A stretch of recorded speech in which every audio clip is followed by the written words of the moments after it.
Amigos, buenas tardes. Me toca presentarles la charla o conferencia que va a dar hoy Juan Ismael, que versará sobre la conflictividad que ha habido durante mucho tiempo entre Valsequillo y la heredad de la Vega Mayor de Telde. Nos conocimos, precisamente Juan Ismael y yo somos amigos desde la época de la heredad de la Vega Mayor de Telde con Gonzalo Mayor en paz descanse, ¿recuerda? Bueno, Juan Ismael es licenciado en Historia por la Universidad de Las Palmas de Gran Canaria y compagina su labor profesional con la investigación histórica centrada principalmente en el estudio de todo lo que tiene que ver con la cultura del agua. Es fundador y directivo de la Asociación Cultural El Bloque y coordinador de las Jornadas Cultura del Agua, en las cuales estamos en la edición número 11, y que se celebra en esta Casa Museo de León y Castillo de Telde. Ha participado como ponente y conferenciante en jornadas, cursos y recorridos históricos.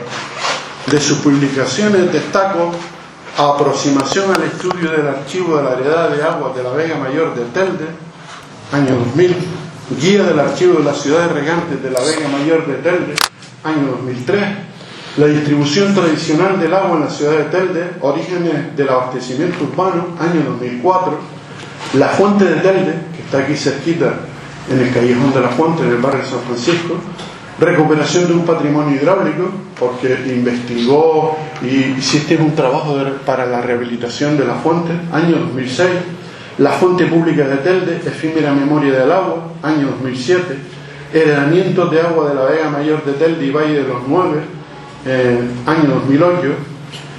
Fue también coordinador de la publicación El Agua en Canarias a través de la historia 2020.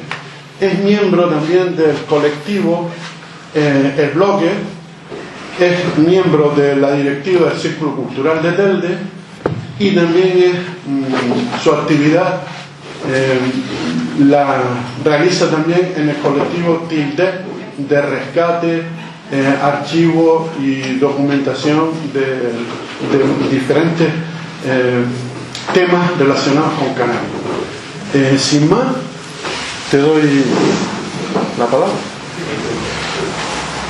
Si no tienes luz suficiente, puedes encender la luz de carburo.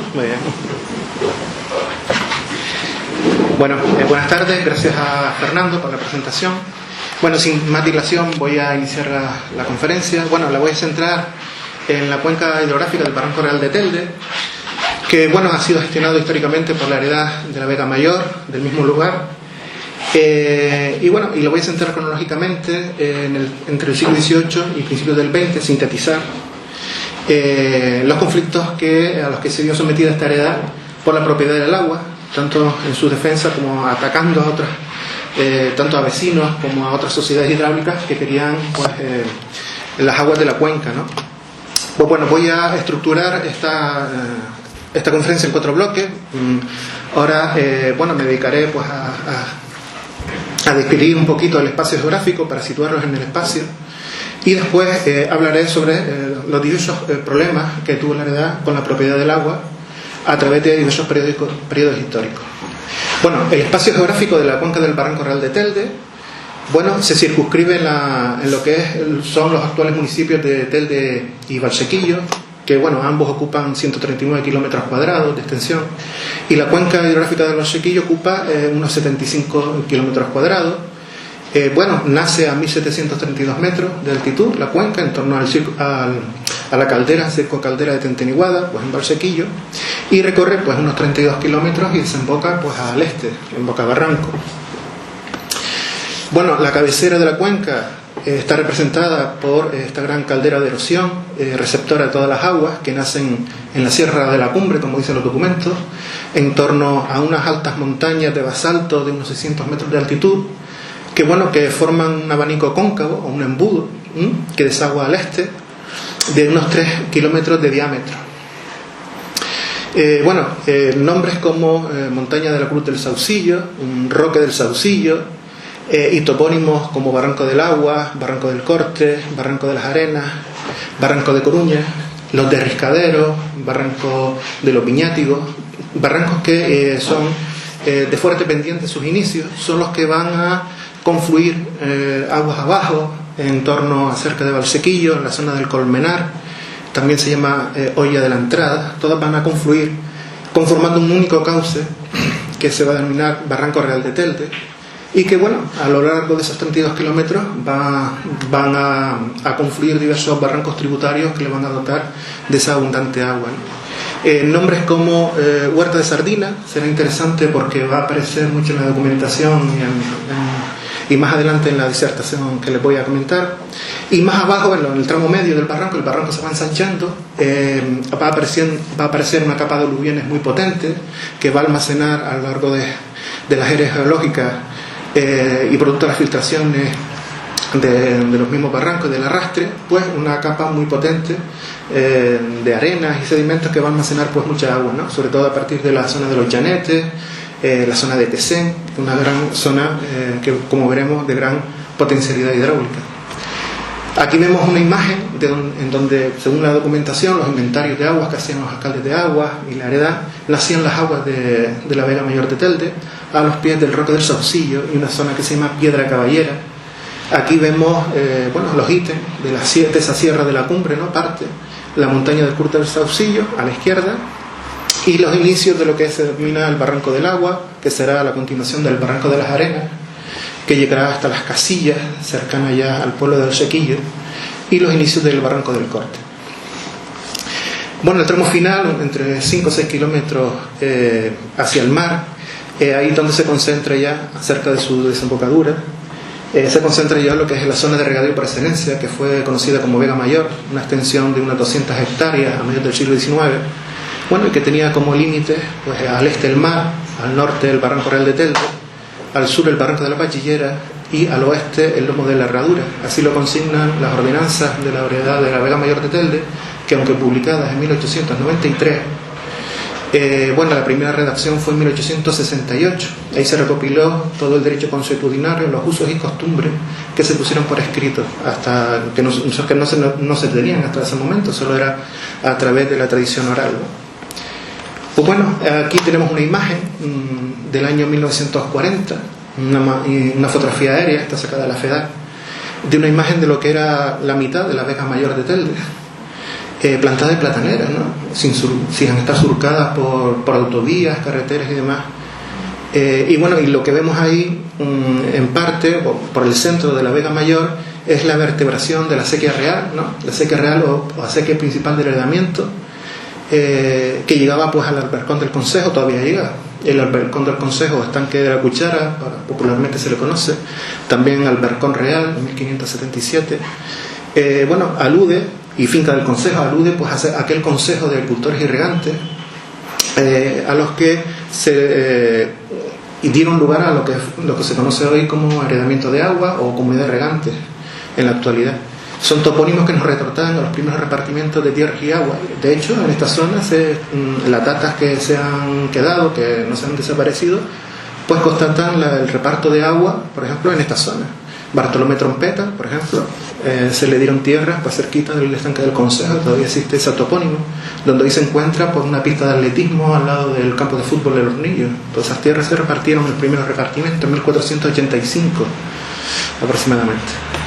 Pues bueno, ya entrando en materia, hay que partir de que la lucha por la posesión de la tierra y el agua pues es un factor de conflictividad después, no solo en el siglo XIX, sino incluso en años posteriores a la conquista de Gran Canaria. ¿Por qué? Porque la tierra y el agua pues no fueron repartidas de forma pues equitativa, y de ahí, de aquellos polvos, estos lodos, ¿no? De ahí arranca una conflictividad posterior, ¿no? En la cuenca del Barranco de Telde, en concreto, la lucha se va a recrudecer a finales del siglo XVIII y principios del XIX, cuando los vecinos de Valsequillo y los milicianos fueristas y diversos propietarios que tenían tierras en Tenteniguada, por ejemplo, pues van a usurpar y a robar las aguas que iban para Telde.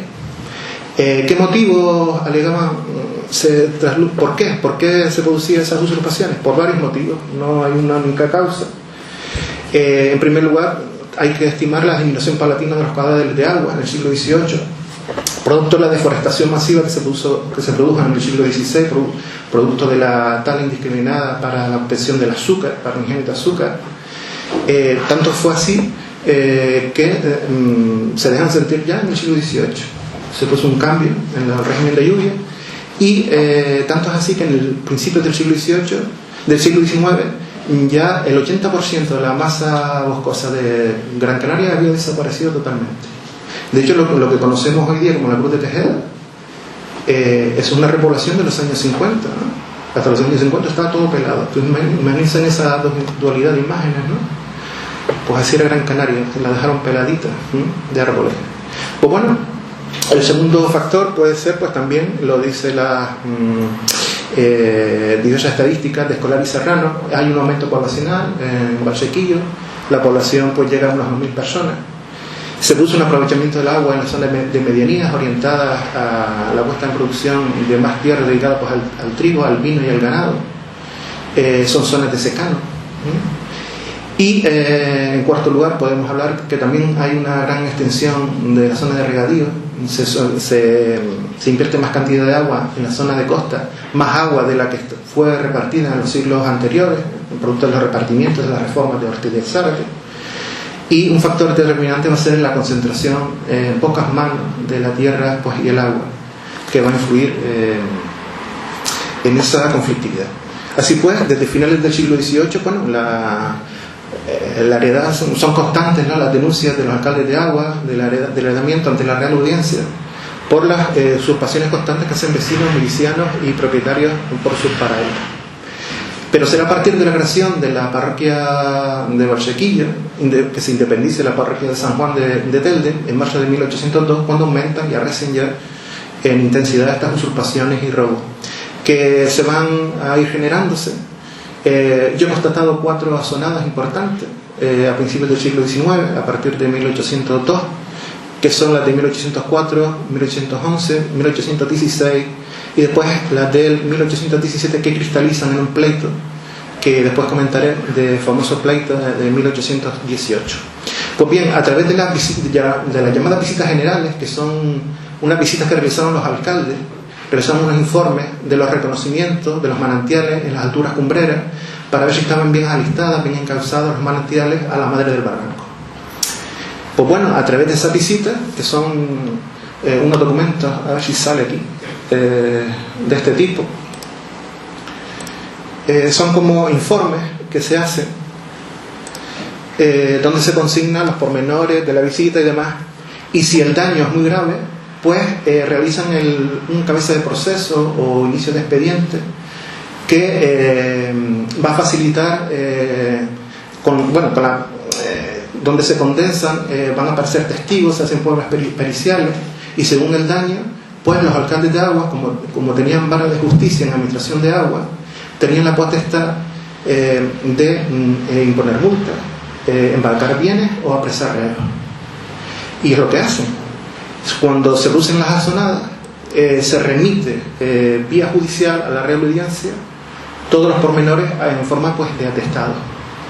Se hace para presentarse en la sumaria, se llama.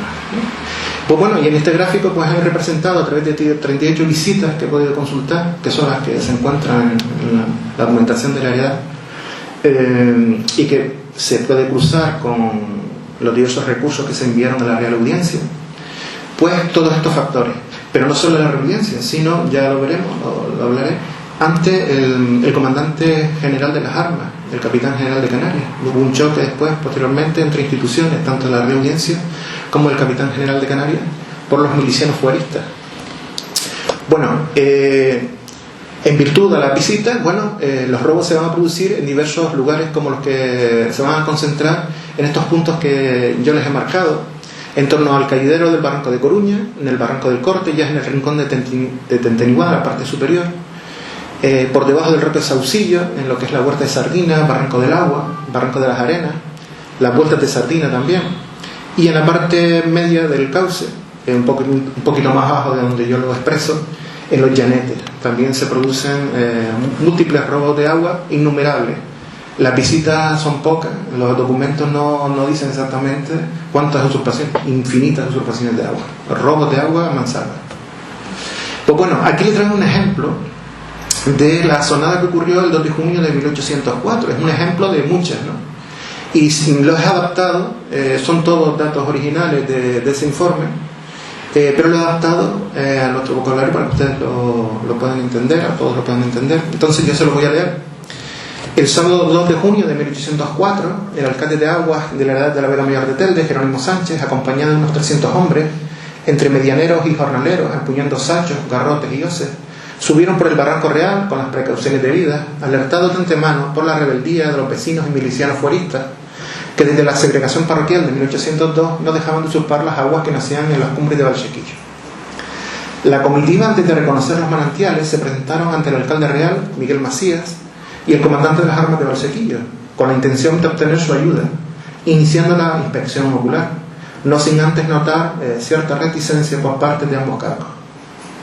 Subiendo a Tenteniguada, vieron que la corriente del agua se encontraba cambiada y procedieron a ponerla en su curso natural. De repente se presentaron coléricos, alborotados y casi queriendo agredir a los herederos Andrés Socorro y su suegra María de la Cruz Macías, manifestando en altavoz que allí, a la oración, habían de tener el agua corriente por donde se la habían quitado, que gente más ruin que la de Valsequillo no había, porque si la heredad se atreviera a volverla a quitar y perdiese en la tierra, habían de caer como moscas, que ojalá hubieran hecho lo que tenían pensado, y que no había hombres en Valsequillo, dando a entender que su pensamiento sería matar a parte de los herederos. Ante estas manifestaciones, el alcalde de Aguas actuó con cautela, para no provocar a un vecindario pues acalorado, que en número de 500 personas, entre mujeres, niños y hombres, se agolparon en lo alto de un risco sobre el barranco, abucheando, tocando caracoles, tirando piedras y calumniando, y gritando a la comitiva teldense con palabras injuriosas como hijos de puta, borrachos, ladrones, destrozadores y otras parecidas, lo que indicaba la sospecha, según cuenta la documentación, de un alboroto. Y más aún, cuando tenían en sus manos y en sus propias casas aquellos milicianos fusiles con 24 cartuchos, con bala cada uno, como si estuviesen acuartelados o fuese tiempo de guerra. Pues bien, en Tentiniguada y Huerta de Sardina, el alcalde de Aguas pues, dio orden de quitar los estorbos, pues, remover las acequias, demoler madres, estanques, balsas o charcas, así como arrancar de raíz los millos, papas, calabaceras, mimbreras y árboles frutales que tenían, entre otros, pues, dice la documentación, Antonio Sánchez, Catalina Ignacia, Ana Sánchez, Francisco Montes de Oca y los milicianos Feliciano Mateo y Diego Martel. Estos nombres aparecerán después en el pleito de 1818. La reacción de este último, de Diego Martel, no se hizo esperar, y bajando de los riscos, alborotando la concurrencia de la que formaban parte mujeres y niños, manifestó con rabia que valga el diablo la puta que los parió, advirtiendo que si los herederos volvían a dirigir sus aguas, se descubrirá la historia de la más notable que se pueda contar. Al mismo tiempo, corriendo el Martel de forma agresiva hacia la parte superior donde se encontraba el alcalde de Agua, se apresuró a cortarle el paso un cabo de milicias auxiliantes y tras un forcejeo, pues lo detuvo al instante. Ni salió empareado, pero fue así la situación. Para finalizar la visita y de regreso ya a Telde, bajando hacia las casillas, cerca de Valsequillo, del pueblo, y en las casas de Mateo Aspar, la heredad se encontró con el miliciano Miguel Jiménez, uno de los mayores reincidentes, según la documentación, en robar aguas, que nunca se había castigado por la complicidad del alcalde real y el comandante de las armas de aquel lugar, amenazando que si la heredad volvía a Valsequillo, se amarraran las personas porque los habían de traer sucios, y el que escapara, escapara, siendo él el primero que salía al frente, al tiempo que expresó que si la heredad volvía para arriba, debían ser más los muertos que los vivos. Y en el caso de que el alcalde de Agua trajese a alguno preso, lo sería esta plaza de San Miguel de Valsequillo, porque ahí de allí para abajo no lo dejaban pasar. Bueno, ya comentó ayer Vicente Suárez Limón los aspectos que se pueden sacar de este tipo de sonada. Bueno, podemos sacar que los altercados, podemos sacar de conclusión que los altercados entre los alcaldes de Aguas y los vecinos de Valsequillo se van a producir entre la primavera y el verano, cuando escasean las aguas, evidentemente. Estos motines, estos conflictos se producían de día, evidentemente, cuando se iban a hacer llegar a reconocer las aguas, o si estaban bien altadas. De producirse los tumultos se hacían sobre todo cerca de las casas y los huertos, y donde pues eso facilitaba la concurrencia y que se acercase el gentío para presionar a los alcaldes de agua. Y bueno, como vimos ayer, se llamaban pues a través de bucios, sobre todo de bucios en tambores no vi que tocaran, de gritos, algaradas y demás, ¿no? Se constata la presencia de la mujer muy activa, ya lo hemos visto, ¿no? Y sobre todo también sus hijos, que participan en la comitiva tirando piedras. Muchas veces se encontraba pues el marido en las labores del campo, como había dicho ayer Vicente Sobregrimón.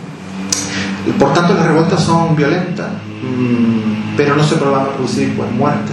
También Vicente lo comentó ayer, que es el más especialista en esta materia, que más estudia el tema. Y bueno, y solo se ha producido pues una muerte, pues no sé si fue en Artenara, Tejeda, hubieron otras, pero bueno, no se producían muertes por el tema del agua, por motines, ¿no? En teoría. La ubicación del gentío, pues en lugares altos, pues entorpecían las labores de los alcaldes de agua. Bueno, a base de gritos, algaradas, establecían una violencia psicológica. Y después el lanzamiento de piedras y la violencia más física y los forcejeos, ¿no? Y bueno, así, estando estando la población en una situación alta, pues impedía pues la identificación real para después imponerles pues multas o apresarlos, ¿no? Y por último, la reincidencia de los milicianos era constante en el robo de agua, y estos estaban amparados por el fuero militar, los milicianos de las milicias. Es decir, ellos tenían un fuero militar a partir del siglo XVIII, entró pues en vigor ese fuero militar y impedía en muchos casos al alcalde de agua, que tenían varias de justicia en la administración de agua, el poderlos encauzar por la vía ordinaria ante la Real Audiencia. Ahí se va a producir un choque entre el comandante de las armas de Valsequillo, que negaba cualquier auxilio, compinchado con el alcalde real de la zona y todos sus convecinos, porque todos eran parientes cercanos, ¿no? Evidentemente. La heredad recurría al gobernador de las armas de Gran Canaria o al capitán general de Canarias. Se establecían recursos. Ustedes no se pueden pensar en la cantidad de ríos de tinta, de recursos en los que se gastó el dinero, pues la heredad para contener esos motines y esas usurpaciones por parte de los milicianos fueristas. Bien. Pues bueno, ¿cuál era la situación en la Vega Mayor a principios del siglo XIX, final del siglo XVIII, principios del XIX, con estas usurpaciones? Bueno, los que más sufren las usurpaciones, aparte de los vecinos, vecinos de Valsequillo, que le cortaban los millos de raíz, pues bueno, eran los regantes de la Vega Mayor de Telde. Muchos eran pequeños propietarios que tenían sus horas de agua y tenían su bula asignada, su turno de riego. Entonces se producen conflictos entre ellos, entre los mismos regantes, conflictos con el repartidor de las aguas, que los acusan de promover las rancherías. Las rancherías eran ranchero. La ranchería era la malversación, la venta ilegal de agua a espaldas de la heredad, que estaban prohibidas en el reglamento de Telde a raíz de un auto de la Real Audiencia del 14 de octubre de 1790, que prohibía el cargo de ranchero y establecía pues a través de ese auto las reglas que debía observar el repartidor según las ordenanzas del Consejo de Gran Canaria, redactadas por Ruiz de Melgarejo, que se constataban en el título del alcalde de agua desde aquella época. Bueno, las rancherías lo que hacían, la venta ilegal de agua, lo que hacía era subir el precio del agua en la zona de la Vega Mayor de Telde. Y también se producían conflictos entre los mismos alcaldes de agua. Eran dos alcaldes de agua que se sustituían cada 6 meses, y muchos tenían fuertes intereses y lazos con los grandes propietarios, de ahí que hubieran duplicidad de funciones, peleas entre ambos, etc. Y todo esto redundaba en la mala distribución de las aguas y de la vigilancia y del celo de las mismas. Pues bueno, en el heredamiento de aguas, en lo que es la institución, también se produce una cierta desorganización en la época, que provoca una dilatación de los pleitos y los recursos que se interponen, ¿no?, para evitar las usurpaciones. Las causas, pues una de las primeras causas, la continuada ausencia de la asistencia de la mayoría de los herederos en la Junta, porque sin el común acuerdo de los mismos los asuntos más apremiantes no se podían hacer frente a ellos. Pueden ser epidemias de la época, lo malo de las carreteras para no venir a Las Palmas, muchos residían en Las Palmas, los grandes propietarios, por enfermedades, etc. Pero bueno, el segundo factor va a ser la falta de dinero para afrontar los cuantiosos gastos ordinarios, producto de la reparación de obras, de gastos para pagar de jornales, al citador, a alguaciles reales, a escribanos, para hacer las visitas, las pericias y demás, pero también gastos extraordinarios derivados de los recursos en pleitos, pago a procuradores, abogados, etc. Las soluciones que adoptó la heredad fueron varias. En primer lugar, para hacer falta de asistencia a la Junta, pues se crearon unas juntas particulares, también por intercepción de la Real Audiencia, formada por 12 herederos residentes en Telde, y evidentemente al frente siempre estaba el conde de la Vega Grande. Y bueno, y ellos tenían la delegación de votos del resto, se citaban entre ellos para no gastarse dinero en el citador, en el alguacil real, que le llevaba mucho en el momento. Y bueno, esta junta debían resolver los asuntos más apremiantes. Ese es el origen de lo que será con el futuro la junta directiva o del sindicato de la heredad ya a mediados del siglo XIX. Y la falta de dinero se solucionó con la creación del secuestro de las aguas, que era un mecanismo de financiación que hunde sus raíces en el medievo. Se utilizó mucho en muchos heredamientos peninsulares, en la zona levantina, en Murcia y aquí pues en Canarias, ¿no? Y consistía pues en quitar una porción de la gruesa total de las aguas para subastar al mejor postor entre los mismos herederos de las aguas y obtener pues un ingreso extra para hacer frente. Son como las conocidas derramas que se hacen, ¿no? Todavía el secuestro de las aguas se hace en el heredamiento de agua de la Vega Mayor, son pujas en el mes de diciembre de cada año, entre los mismos herederos, entre los mismos regantes. También se realizó en aquella época un inventario de las aguas y se arregló la distribución de la tula en proporción al agua que cada uno tenía asignado. Después se creó un guarda como apoyo o celador, o apoyo a los alcaldes de aguas para hacer las aguas, para alistarlas, para quitar los estorbos y tropiezos, para denunciar las usurpaciones que se hacían. Se nombró pues un nuevo repartidor, dando los manejos ilegales de aguas, la ranchería, para velar por la equidad del reparto, y se establecieron delimitaciones de las funciones reiteradamente de los dos alcaldes de aguas. Y en este caso la Real Audiencia les apercibió en más de una ocasión de guardar buena armonía, no mezclándose en asuntos de que ya el otro había tomado conocimiento, a fin de que no se repitiesen las contenciones acoloradas y ruidosas, decía la documentación al respecto. Y así, poco a poco, vamos a llegar al pleito del año 1818. Los recursos judiciales, los motines que se producen en las fechas que ya indiqué, 1804, 1811 y 1816, van a cristalizar en ese famoso pleito. Y el pleito surgió a raíz de dos azonadas que hubieron el 7 de septiembre de 1817 y el 2 de octubre de ese mismo año, cuando se amotinaron en la Huerta de Sardina y Tenteniguada, barrio Pesino, contra el alcalde Miguel Suárez, que subió pues a reconocer las acequias y demás y ponerlas vista para Telde, pero fue apedreado. A raíz de ese suceso pues fueron detenidas 15 personas. El primer lugar fue el mismo alcalde real de Valsequín, Salvador Martel, fue apresado. Los milicianos Diego Martel, que apareció en 1804, si recuerdan, Miguel Sánchez, Feliciano Mateo, Francisco Sánchez, Cristóbal Montes de Oca y Francisco Mayor. Y también se apresaron a diversos vecinos que participaron, y entre ellos diversas mujeres, como Micaela Álvarez, Ana Montes de Oca y María Sánchez. Esta última ingresó, la cogieron presa ya embarazada, y dio a luz en enero del año siguiente, el 9 de enero, y tuvieron que sacarla, cosas curiosas, ¿no?, de la sociedad de la época, ¿verdad? Y tuvo que dar a luz y bueno, y la sacaron a la casa de la misericordia porque fuera de la rula pobre. Después volvió a ser ingresada en la cárcel.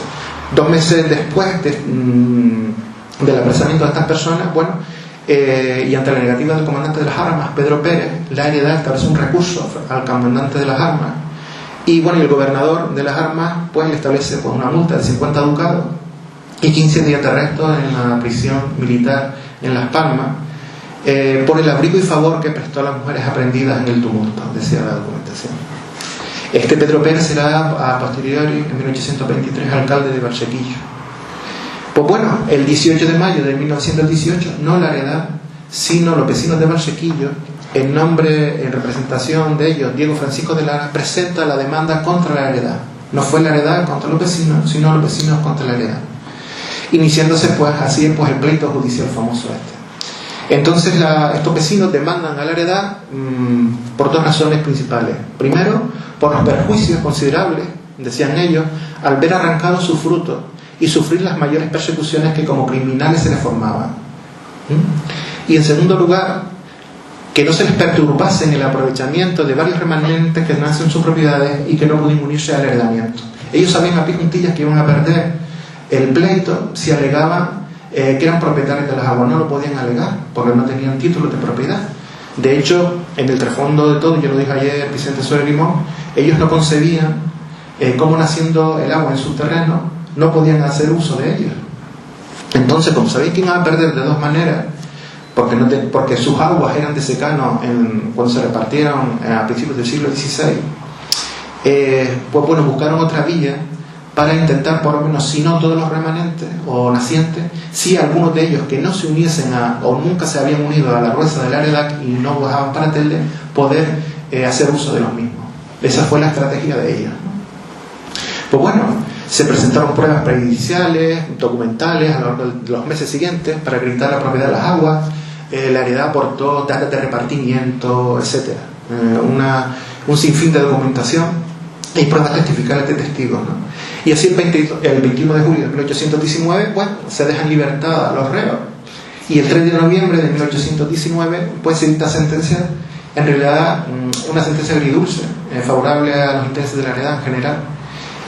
La sentencia dictó que para cortar de raíz, da la razón a los vecinos en el sentido de que para cortar de raíz las continuas desavenencias y contener los desórdenes públicos, se mandase que los alcaldes de aguas, pues en las visitas no llevasen más personas de las necesarias para que no causasen los daños a los cultivos, ¿no? Y en caso de resistencia de aquellos vecinos, pues por robo de aguas, pues formar la pertinente expediente y que se le base pues a la justicia ordinaria, ¿no? Un poco para aplacar esos destrozos que hacían los alcaldes de aguas, ¿no? Y por los cuales los vecinos se rebelaban. Pues bueno, y la segunda enunciado de la sentencia dictaba que los manantiales de las alturas de Tentiniguada, Huerta de Satina y Llanetes, que nacen en los terrenos de los demandantes y no pueden aprovechar el heredamiento, por unirse a él, deben disfrutarlo los dueños.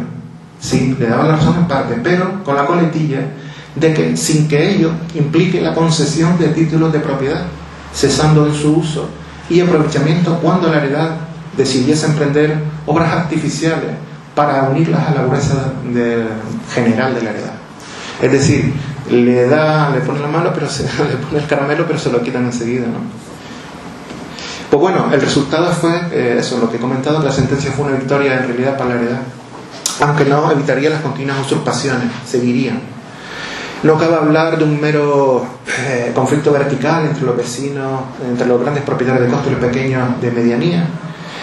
Y en realidad, tras la lucha, ya lo comentó Vicente Soler Limón, tras la lucha se escondía la pugna de los grandes terratenientes, tanto que tenían propiedades en Valsequillo como en Telde, por el aprovechamiento del agua y la tierra, en detrimento de la población pues más humilde, ¿no? Familias, ahí podemos hablar del conde de Grande, los Westerling, la familia del Castillo, los Llarena, que tenían propiedades en Tentiniguada y en la heredad de Telde.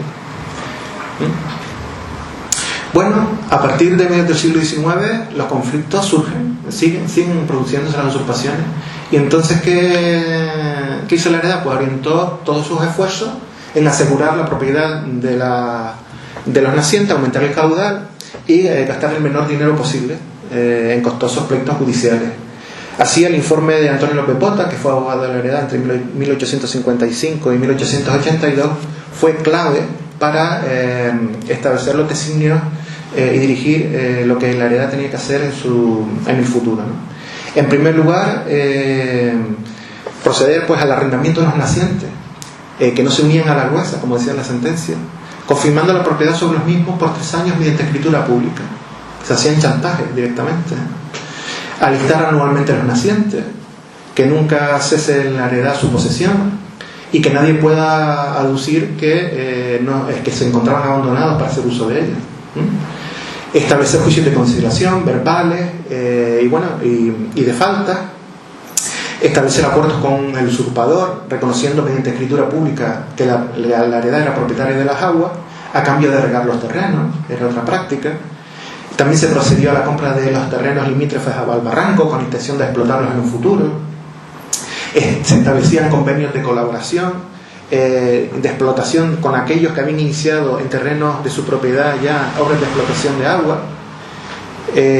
Y por último, si la cosa iba mayor, se establecían interdictos de recobrar, es decir, son pleitos judiciales contra terceros y que llevaba aparejado en último extremo transacciones, contratos de transacción.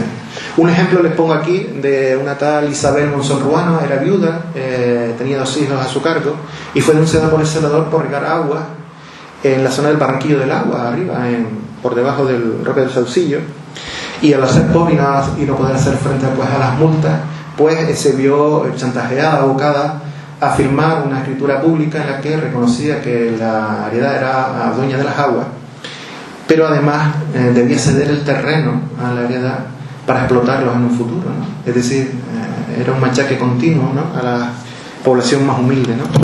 Otro ejemplo lo tenemos en el contrato de transacción que establece la heredad con Federico Morera. Federico Morera es un señor que compró unos terrenos en Tesén, en la desembocadura del barranco de los Cernícalos, y fue titular de la finca de la Olla de San Gregorio. La compró en 1865. A principios de 1860, y la heredad lo denuncia en 1865, ¿no? Porque decía que la mina que estaba realizando pues podía afectar a las aguas procedentes del barranco que la heredad gestionaba desde antaño, ¿no? De hecho, la heredad estaba realizando obras de explotación cercanas a esa mina también, estaba captando agua en Tesén, ahora lo veremos. Y entonces pues se establece una serie de transacciones. Ese es un modelo de la escritura de transacción. Como estas eran casi todas, y van a ver cómo Federico Morera reconocía pertenecer a la heredad 4/7 partes de toda el agua alumbrada, y la heredad reconocía a su vez a Federico que el agua que nacía en la finca de Tesén pues le pertenecían a este propietario 3/7 partes. Todo el agua se incorporaría a la gruesa de la heredad, y equivalente a 16 días pertenecientes a la heredad y 12 días de agua pertenecientes a Federico Morera. Y las aguas pertenecientes a Federico Morera debería venderlas él, enajenarlas, en subasta pública extrajudicialmente, bajo la vigilancia de la propia heredad, ¿vale? Se la expropiaba la misma heredad, digámoslo así, ¿no? Bueno, si la subasta produjese 46.000 pesos o 69.000 escudos, Federico Morera entregaría la diferencia a la heredad, y si produjese menos, la heredad complementará a Federico Morera los 69.000 escudos. La heredad fijaba el hilo, el precio de la subasta, y se adoptaría pues el pago al contado y en 10 plazos. Uno al contado y los demás durante 9 años siguientes al interés del 10%. Se convenía que el estanque y el seque que había fabricado Federico Morera siguiera haciendo uso de él, y la heredad se comprometía a que solo podría continuar los trabajos de explotación en dicha mina a lo ancho del barranco de Tesén y no en otra dirección. Aquí vemos un plano original de José Antonio López Echegarreta, realizado en 1873. Es un plano de 13 metros de largo, que lo digitalizamos hace unos años en el colectivo Tildet. Y este es un trocito del plano, un trocito que comprende la zona de Tesén, Montaña de las Palmas, el barranco que pasa por debajo, ¿no?, el tramo, la desembocadura del barranco de los Cernícalos, la finca de Olla de San Gregorio, la parte esta de la ladera, todo esto que se gana, estos terrenos también de Federico Morera. Federico Morera explota la mina aquí, y ya la heredad tenía una mina ya en explotación en esta parte, ¿no? Y esta es la zona de conflicto, ya no solo en esa época, sino en épocas posteriores. Bueno, es una época, esto se produce en una época que se caracteriza por una guerra del agua total en Canarias en general, ¿no? Por la irrupción de la iniciativa privada en lo que es la explotación del agua subterránea, debido a una demanda que hay generalizada, primero de la cochinilla en la zona vital del siglo XIX, cochinilla, el azúcar en un momento determinado, el plátano, el tomate, y papas, ¿no? Y todo ello pues en el marco de un nuevo sistema económico implantado por el sistema liberal en España, que propicia un cambio en la propiedad del agua y en la gradual privatización de estas mismas, ¿no? Y también pues eso, apoyada por la reforma liberal, en la que se incluyen pues la legislación en materia de agua, como pudo ser la ley de aguas de 1866, la ley de minas de 1868 y la ley de aguas de 1879, a la que se acoge la heredad para convertirse en comunidad regante. Bueno, y la heredad se enfrentará a a una carrera de solicitudes de particulares, de empresas y sociedades hidráulicas que, al amparo de la nueva legislación vigente, solicitan pertenencias mineras, es decir, el derecho de subsuelo para explotar las aguas del subsuelo, ¿no? Y bueno, no solo en cauces públicos, sino también en privados. La heredad ante esto, pues para garantizar el derecho de subsuelo, pues realiza compras y convenios como la transacción que hemos visto, y cuando no, pues lleva a cabo interdictos de recobrar. También hace un registro en el registro de la propiedad de los manantiales a través de expedientes de dominio, de ahí las escrituras públicas que hace firmar y chantaje, ¿no? A tomar por medio de chantaje en muchas de las ocasiones, y inscribe 175 nacientes que están recogidos en las ordenanzas de la heredad. De hecho, evitó mucho gasto de dinero, porque juicios de conciliación pues fueron unos 64, juicios de falta aparece en la documentación unos 85, pero solo interdictos, que eran mucho más caros, solo 24. Pues bueno, fue lo que Potas planteó, pues lo llevaron a cabo y le salió bien la jugada. Aquí tenemos una serie de solicitudes de pertenencias mineras que realizan las primeras sociedades hidráulicas que se interesan en la captación de agua en el barranco Real de Telde, sobre todo en la zona de Tesén, el Pastel, el barranco del Tundidor, cerquita, por debajo, ¿no? Del barranco de Tesén, la zona del Canalizo, también el barranco es la conexión entre el barranco de los Cernícalos y el de Telde, una zona de gran productividad hídrica. Y bueno, y la heredad va a tener problemas con estos señores, con Francisco Romero Cerdeña, con Federico Morera, que es el que comenté, pero la heredad también, para garantizar los subsuelos, también va a solicitar sus pertenencias mineras desde Tesén hasta la cumbre, para evitar que terceros puedan apropiarse de los subsuelos y evitar pleitos, ¿no? Y eso es lo que va a hacer la heredad. José Joaquín Gutiérrez, en nombre de la heredad, solicita 54, y Fernando del Castillo Olivares solicita 65, que eran herederos de la heredad. Bueno, ya adentrándonos en el siglo XX, en el siglo XX las usurpaciones se hacen mucho más complejas, por medio de perforaciones ya que van a afectar a los nacientes directamente ya, a pozos y minas antiguas y pequeñas galerías. Así pues, la heredad emprendió a principios del siglo XIX un gran proyecto de canalización de sus aguas, que ya comenté en una charla en otra jornada, el famoso túnel de Tesén, de unos 3,5 kilómetros de largo, que partían desde aquí arriba, desde el barranco de la zona de las Longueras, la zona de los ríos, hacia Tesén. A partir de ahí, todas las aguas se tenían que encauzar subterráneamente y tendrían que venir a Telde en acueductos cerrados. Ello evitaba la evaporación y los robos de agua, decían, igualmente también la captación de agua subalpea, pues, del propio barranco.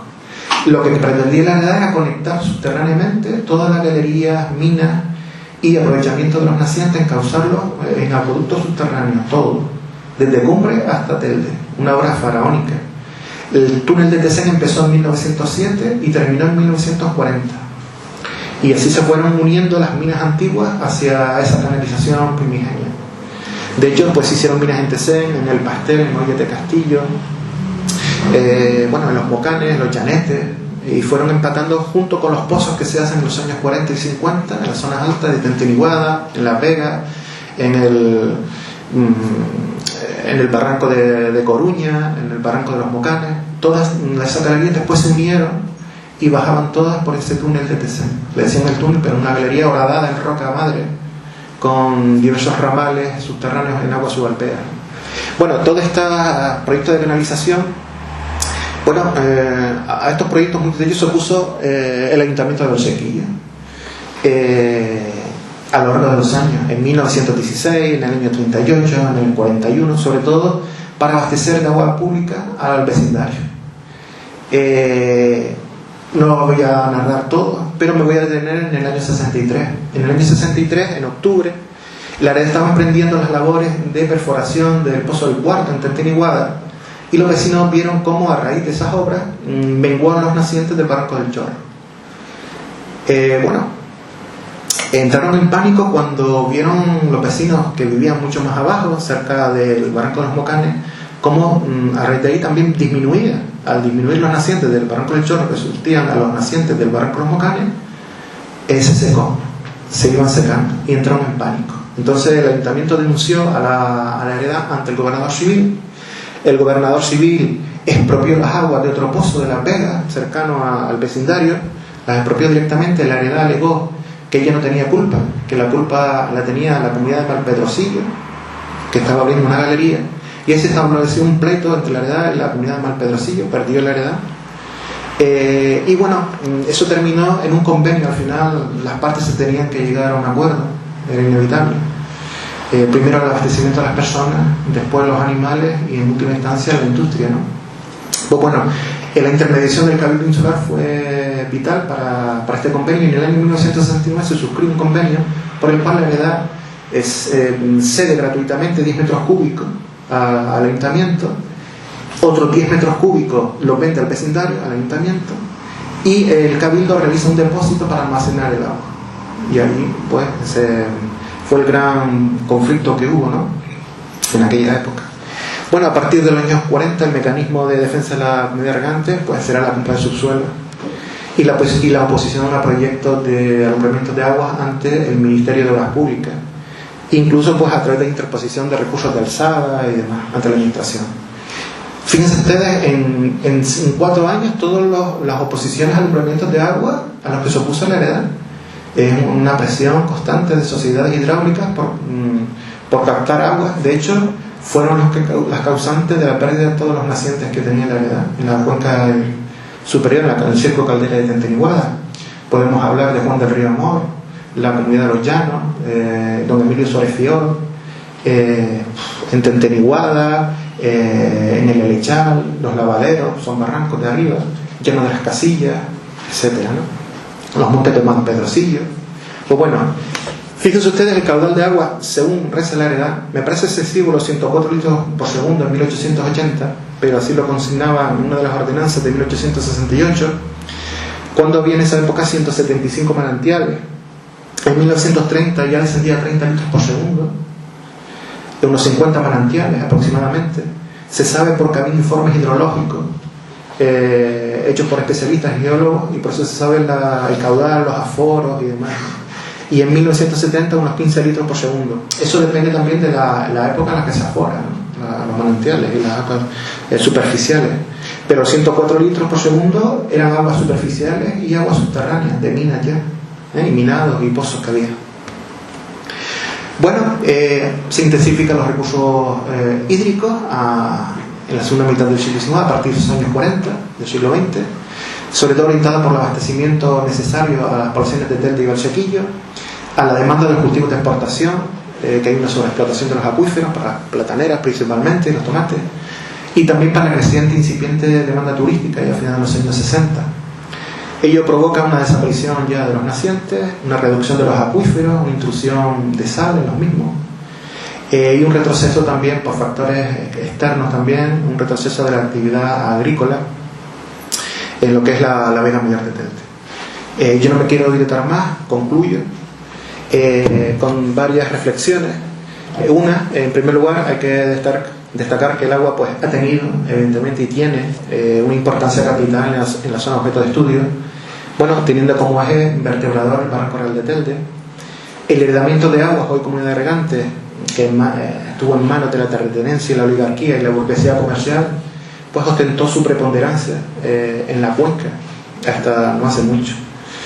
Si a principios del siglo XIX los conflictos, la lucha entre los campesinos y milicianos de Valsequillo, pues se escondía el enfrentamiento de la terratenencia por el aprovechamiento del agua y la concentración de la propiedad de la tierra en detrimento de las clases más humildes, como ya comenté.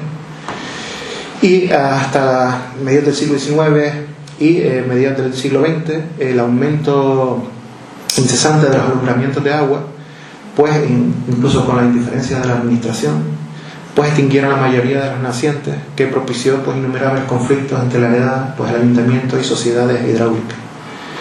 La importancia de la heredad actualmente es testimonial, y entonces pues solo queda pues en el paisaje, ¿no?, a modo de testigos ya casi mudos, ¿no?, las obras hidráulicas de las que hizo a lo largo de su historia, ¿no? Y con esto pues termino mi conferencia. Gracias.